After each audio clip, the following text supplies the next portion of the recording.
Congress BRS నేతల డ్రామాలు big boss షోను తలపిస్తోందని కేంద్ర మంత్రి బండి సంజయ్ అన్నారు. బీజేపీ అధ్యక్షులు రామచంద్రరావు ఆధ్వర్యంలో తేదీ, సమయం, వేదికను చెబుతాం.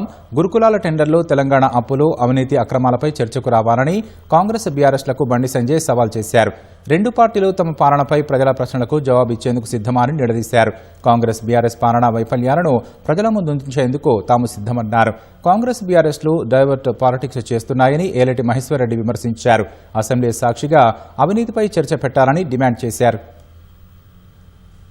నటిస్తలేరు, నటులు జీవిస్తున్నారు. రెండు పార్టీల నాయకులు మీరు ఆడుతున్న నాటకాలు ఆపండి. మిమ్మల్ని చూసి ప్రజలు నవ్వుకుంటున్నారు. తెలంగాణ రాష్ట్రంలో మీకు దమ్ము, ధైర్యము, నిజాయితీ, నిబద్ధత ఉంటే భారతీయ జనతా పార్టీ ముందుకు వస్తుంది. బీఆర్ఎస్ పార్టీ నుంచి ఇద్దరు నాయకులు, కాంగ్రెస్ పార్టీ నుంచి ఇద్దరు నాయకులు అండి. మీరు వాళ్ళ గురించి, వాళ్ళు మీ గురించి చెప్పుకోండి. మీ ఇద్దరి గురించి మేం చెప్తాం. ప్రజలకు వాస్తవాలు తెలవాలి. ఎవరు ఏం చేసిండ్రో అనే వాస్తవాలు తెలవాలంటే మేము పెట్టే వేదికకు రావాల్సిందిగా నేను రెండు పార్టీల నాయకులను కొడుతున్నా. దాన్ని గుర్తుంచుకోండి. ఇప్పటికైనా మీరు డ్రామాలు ఆపండి.